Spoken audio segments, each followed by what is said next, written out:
In this video, we're going to talk about benefits trends. What are your employees going to want to see from your organization regarding benefits over the next 5 years, maybe 10? That's coming up right now.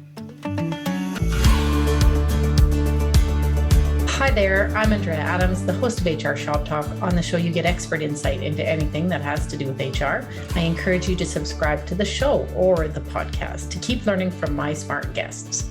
Today, my guest is Meghan Vallis. Meghan is it's a mouthful here, Vice President of Group Benefits for Western Canada at Equitable Life.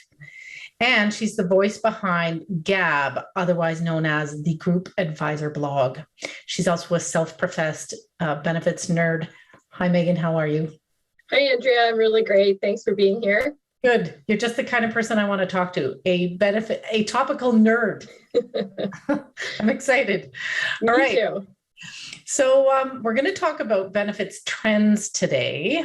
So tell me, why should we care? Yeah, and I know HR has a lot of things to care about, and Yes. benefits doesn't exactly seem at the top of the list. But benefits make up about 5% of total comp for employees.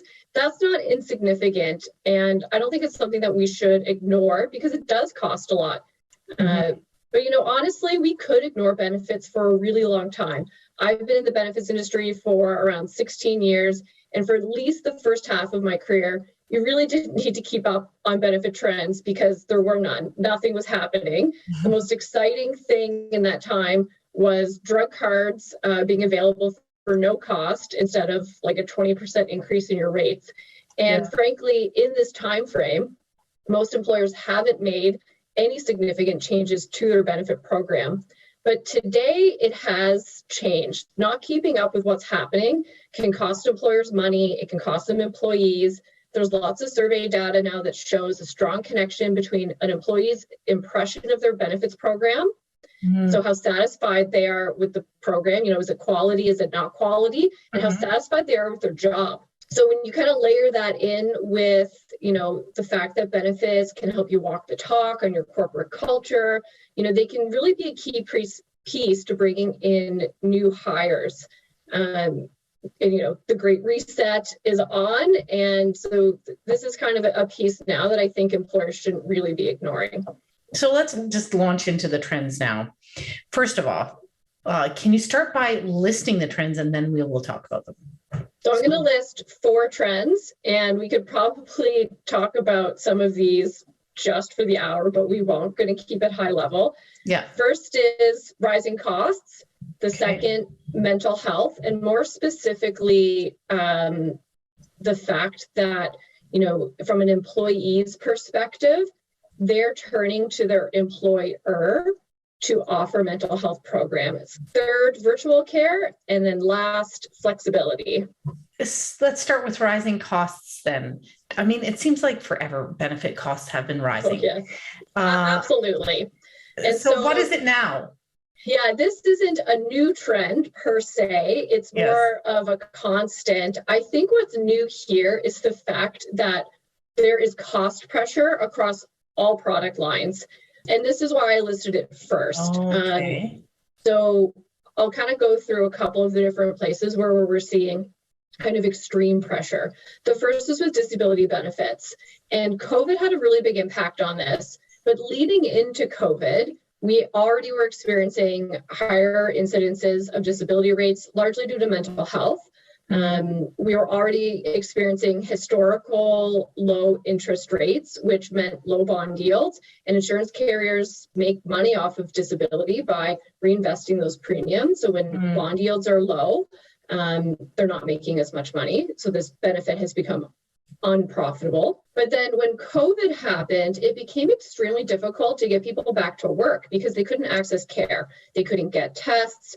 Maybe there literally wasn't anywhere to go back to work. And so we ended up having longer duration periods.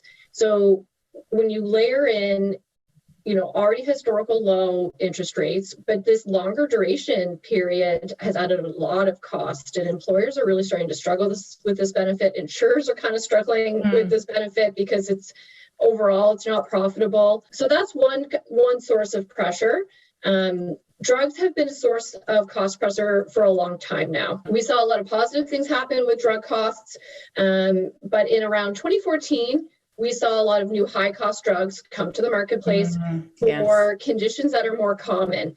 And we started having lots of $30,000 a year drugs, $100,000 a year drugs. And so today we have regular cost drugs that cost a lot. So migraine drugs that are $7,000, cholesterol drugs that are $7,000, eye drops that are $2,000, asthma drugs that are $15,000. So there's a lot of kind of this day-to-day conditions that have treatments now that cost a lot more and do have a place for people. So that's putting a lot of pressure on plans. Benefit programs, and specifically the drug plan, wasn't built for regular $10,000 drugs. It wasn't built for regular $30,000 drugs. It's like insuring your home, knowing it's going to burn down every single year, or having your car stolen every single year. Like that's just not how insurance is priced.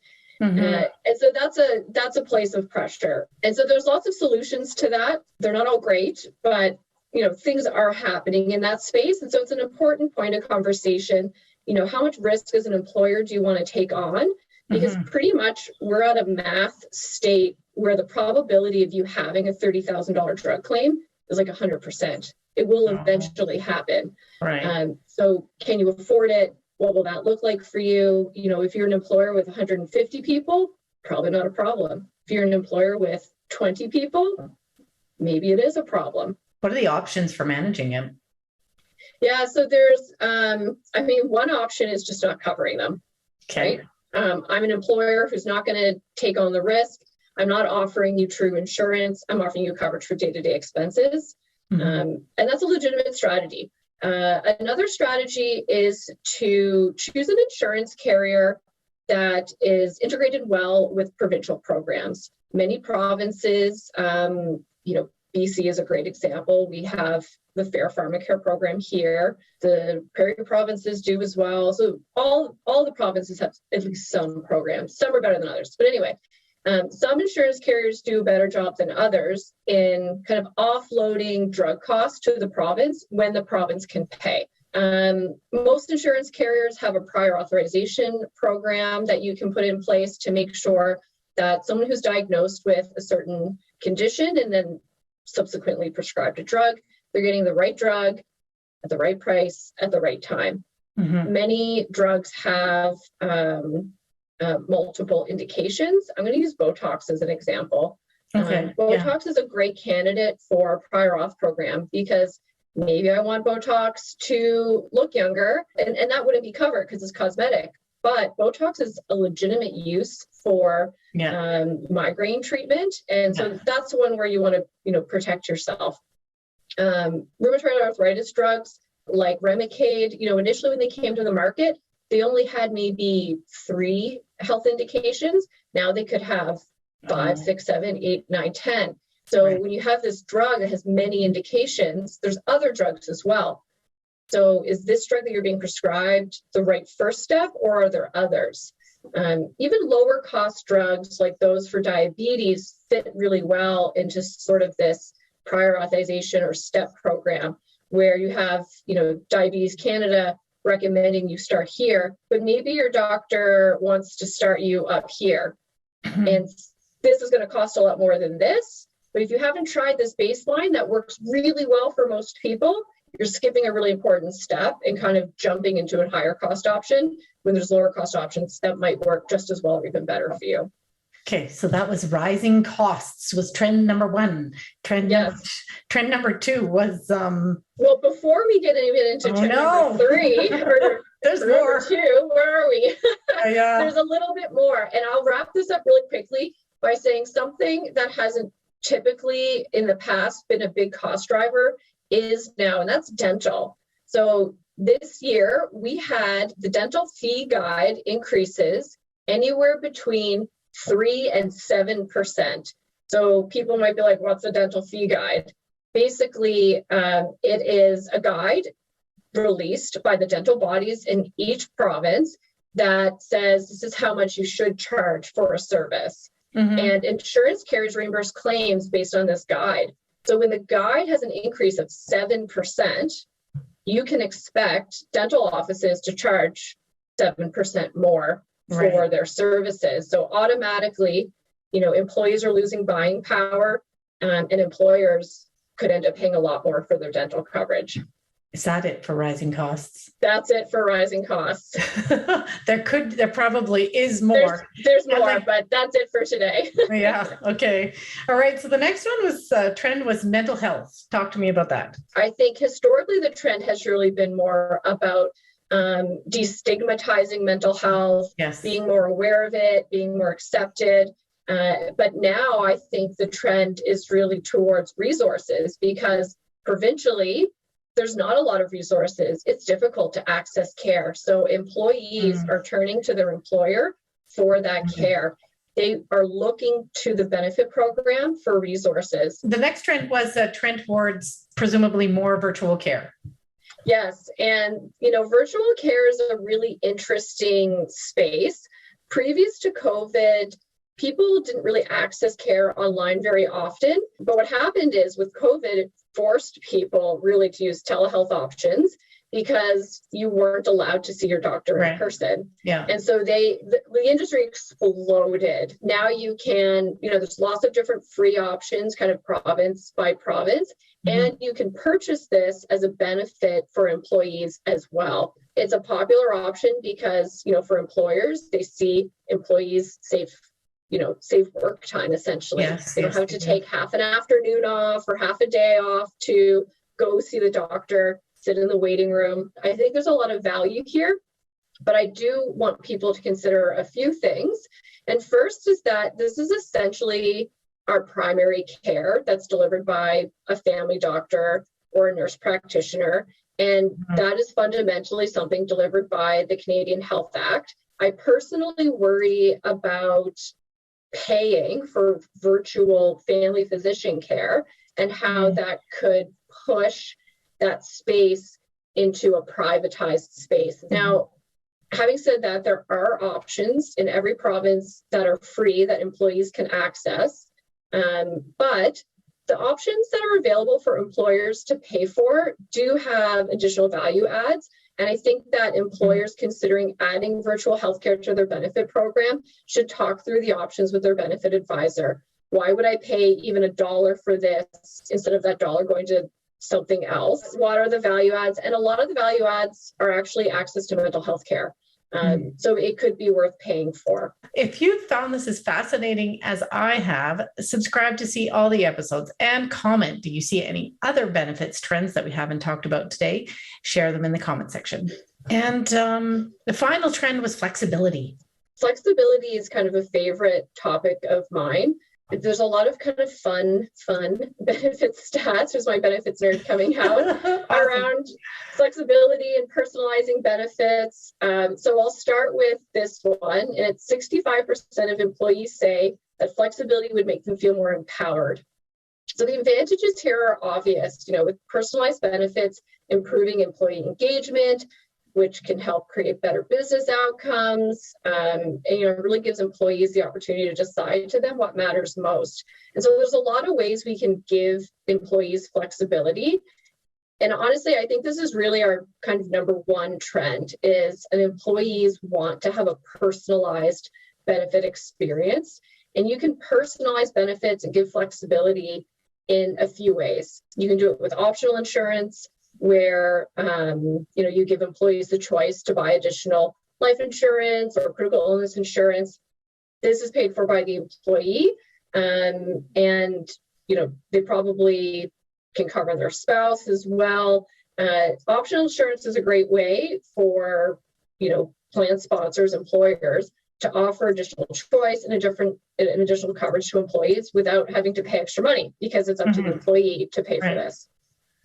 So then I think the kind of lowest hanging fruit and best way to provide flexibility and personalization is with spending accounts. There's two types of spending accounts. The first is a healthcare spending account.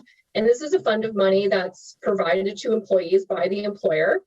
Employers pay an admin fee to the healthcare spending account provider to administer the claims. And then employees can claim any item or service that's allowed under the Income Tax Act of Canada that they have determined as a medical expense. So ultimate way to offer choice. What it does is it gives employees the option to use their benefits in a way that's relevant to them at that specific moment in their life. Mm-hmm. So you could have 5 generations in a workforce, all with personal things going on in their life, and a healthcare spending account will resonate with everyone because they can use it however they see fit for their current lifestyle. But employees love them. Back to our Benefits Canada survey, 68% of employees with an HSA say that their health benefit plan meets their needs. So those with HSA meeting needs, 68%. Whereas only 49% of people without an HSA say that their benefit plan meets their needs. So I'll kind of keep going on my spending account. Right.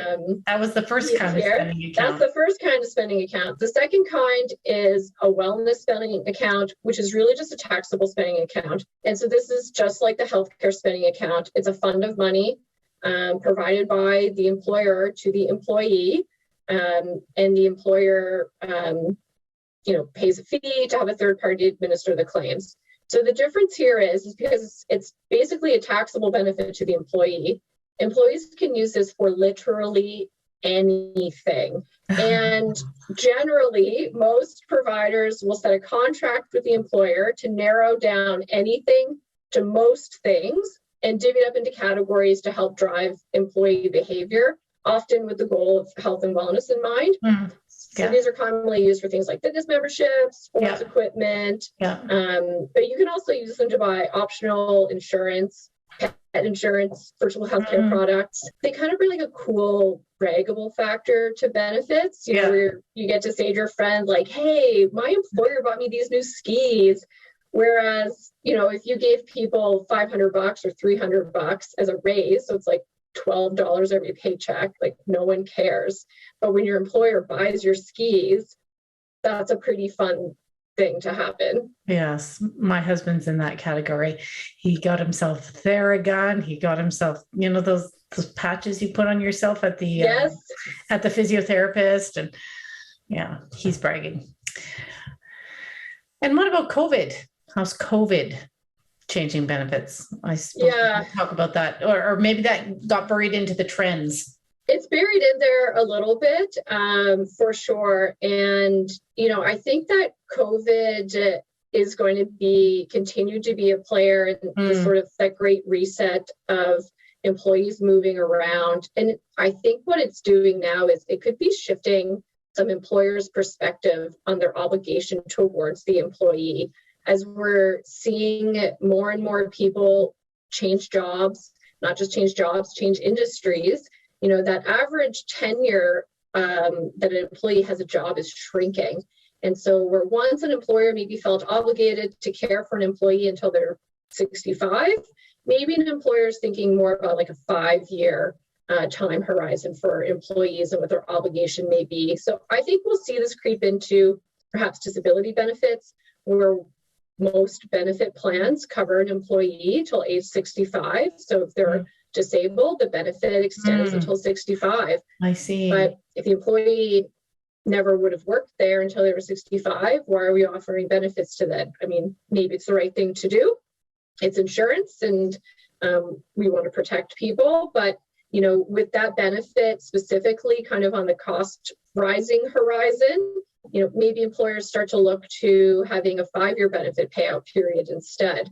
And I could see this happening in the retirement space. I mean, we already saw, defined benefit pensions are pretty much a thing of the past. We're seeing defined contribution pensions, but now I think we're even starting to move into more of a group RSP, maybe group TFSA scenario, where it's a little bit lower cost, easier to administer, a bit more portable for employees who are moving around.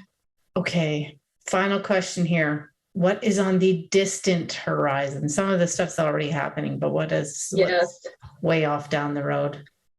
So I think the first thing way off down the road is really the changing workforce and how people's work is changing. We're seeing a lot more people doing contract work, freelance work, gig work, whatever you want to call it. It goes by many names, but it's basically you're a solopreneur. You're a business of one. And, we recently saw the government in Ontario announce that they're seeking advice on how to design and administer a benefit program where benefits are attached to the worker and not the employer. And so it's targeted for, part-time workers, independent contractors, the freelancers, maybe people in low-wage industries that typically don't have benefits, or for those who frequently move jobs. But this could shape how insurers offer group benefits in the future, because workers may join an employer that had already had this benefit program. We'll see what they come up with. The other piece that has been kind of hovering around and nothing's really happened with it is a federal pharmacare program. Drug coverage is one key piece that's missing from the Canada Health Act. Dental coverage is as well. I don't think that we will see a full-blown pharmacare program anytime soon. I think that ship sailed. Maybe if COVID happened or COVID didn't happen, we would have seen more happen in that space. But there is a committee right now exploring solutions for high-cost drugs, maybe a list of essential drugs. So there's still discussion happening in this space, but I don't think in the same way that it was, 4 years ago. Well, thanks, Meghan. That was so interesting and important. I did an explanatory benefits episode where we went through all the various things you'll see in a benefits package and explain them all. That link is right here.